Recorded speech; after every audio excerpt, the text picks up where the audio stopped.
responses of evolving environments. Is our conscious and active in consciousness? Are we incapable to comprehend the obvious? And can our processes creating all the sciences? Intelligence beyond the scope of human consciousness. Many resist, ignorant of God's existence. Overwhelming facts of this truth are tremendous. Petition, prayer, and persistence. What's possible is endless. Trust in your faith to envelop the resistance. We're fed a bowl of ridiculous for breakfast. Relentless agendas through broadcasts around us. It's curious how some protest while others digest the misconceptions of the evolution sciences. It's humorous and at the same time serious. It's gotten ludicrous and that's why it offends us. God's existence appears in abundance. We are not accidents without significance. We are created by a greater intelligence. We hold these truths to be self-evident. God's existence appears in abundance. We are not accidents without significance. We are created by a greater intelligence. We hold these truths to be self-evident. Not an opinion, obvious dominion.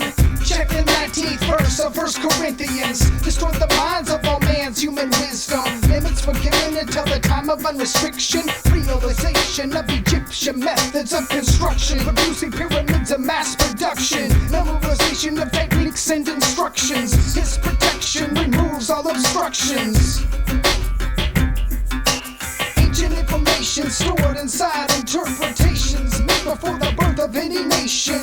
Predestination of hidden engravings, evading time and awaiting the time and placing. Revelations revealed through excavations. Assimilation of a series of hyphenations. Simple equations explain the complex variations of hieroglyphic symbolization.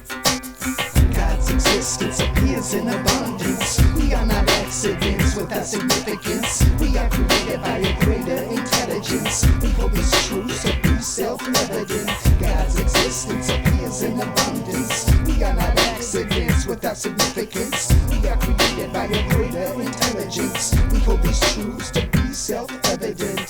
Foundation to build my compilation. Examination of the biblical equation. Integration of the truth penetration. Evaluate and validate my source of inspiration. My illustrations provide explanations. My narrations are without limitations. Selection of the mic application. Pay attention for a simple demonstration. No dereliction in my duty of declaration. My dialect explains my proclamations, punctuated in a series of quotations, amplified by points of exclamation, facing facts and backed by tracks tracing. There's no breaking for what many have mistaken.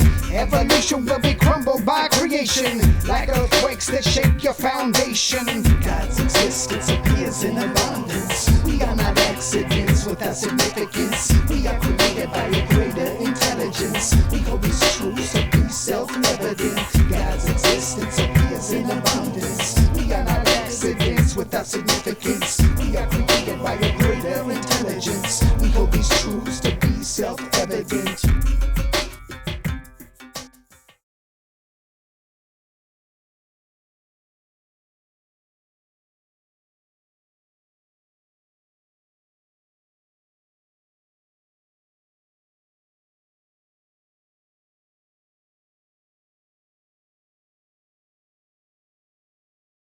Biblical prophecy said that as we entered into the final phases of the last days, that en masse man would reject the Holy Scriptures as they were written, would reject Jesus Christ as the Redeemer, and would accept in its place a new Messiah, simply called Antichrist by the Bible. Antichrist is a mimic of Christ in ethics and morality, and he will have great spiritual powers to prove who he is, and that he has come to lead mankind into the next quantum leap of his evolution into godhood status so that he may join the intergalactic civilizations that are out there. This is something to investigate fully, and we are not preaching at you. We are just hoping that you will open your Bibles and read what it actually does say. And we think if you will do so with an open heart and an open mind, you'll find all the answers to the UFO enigma, the UFO mystery, right in the pages of the Holy Bible. Because the UFO is going to play probably the most strategic role of all in the coming delusion that God claims he will cast down upon earth. And in fact, that delusion is already well in operation. The accuracy of the Scriptures is 100%. God himself says that the accuracy of the prophetic Scriptures must be and will be 100%. Not like Jeannie Dixon or Edgar Cayce or any of the other seers and mystics gurus that we see today. They may be accurate occasionally, but with Bible prophecy, it is absolutely 100% accurate. The Bible prophecy said that the scriptures would be rejected, that people would consider it a myth, they would mock at it and scoff at it and laugh at it and just reject it out of hand, that the scientific community would opt for evolution rather than creation. They would develop a worship of nature. They would develop an attitude of being gods, and that in the end they would bring in a new religion to worship of Mother Earth, or goddess religion, if you will.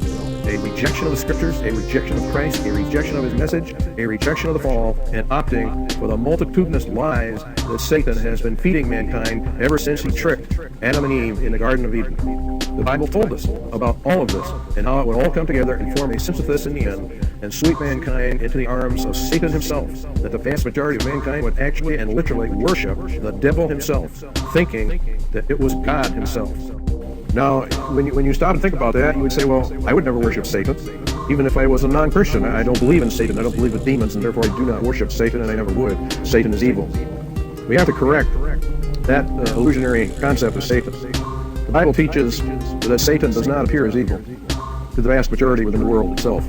He appears rather as an angel of light, an angel of goodness, an angel of love, an angel of wisdom, an angel of knowledge, an angel of healing, an angel to help mankind for merging with the cosmos or going back to whence he came, and all that entails. But it is all a delusion. It is a front. And as soon as the human race has fallen for this last day delusion, the mask will come off, and the truth will be actually revealed. Evolution, as is taught today, stands in direct opposition to Jesus Christ, who claimed mankind was created and did not evolve out of the swamps and gases of the universe as it formed the planets and the stars and the galaxies. This delusion is a delusion to damn the human race according to the ancient scriptures. The Bible makes a very, very interesting and very dangerous statement. It says that God would cast down upon the earth what he called a strong delusion. The word strong means effectual, so strong that only those who either listen to the Bible or listen to Christ will escape this coming delusion. This delusion is going to include lying signs and wonders. We're going to show you that UFOs are part of that, strange sights in heavens, contact with aliens. Very, very interesting that this is happening on the UFO, the Roswell incident in 1947, and how it parallels what Jesus Christ said was the final and last generation that would be the end of mankind's probation upon this planet. We challenge you to get back, to go back, or to open up the Bible and begin to read what it has to say about the last days upon earth and about this strong delusion that would come when the sons of God, who landed way back before the flood, who were present in the beginnings of mankind, would return and would do the same things that they did back in those days. We're going to get into those prophecies that Jesus made about the days of Noah and what would happen as we finally close down the last days upon earth of the last generation. This is serious business. To make a mistake here, if you are truly investigating to find the truth, if you truly wish to know the truth, then you have to open your heart to all the avenues that are available to us, all the concepts, all the ideas, and find out that which is most likely aligned to the truth. And then we are to embrace that as the most likely thing. This delusion has been operative for some time. The lies that have been presented to mankind regarding evolution, life in the universe, alien beings, intergalactic civilizations, etc., are all part of the program that the Bible prophecy laid out to entrap those that rejected the message. This is more serious than anything that we can imagine, and yet most people are taking it very lightly. They don't seem to understand what is happening. The prevailing opinion is that mankind was seeded here by alien beings who have periodically come back and made genetic alterations, and that eventually they will come back and guide us into the next phase of our evolution. The Bible stands absolutely opposed.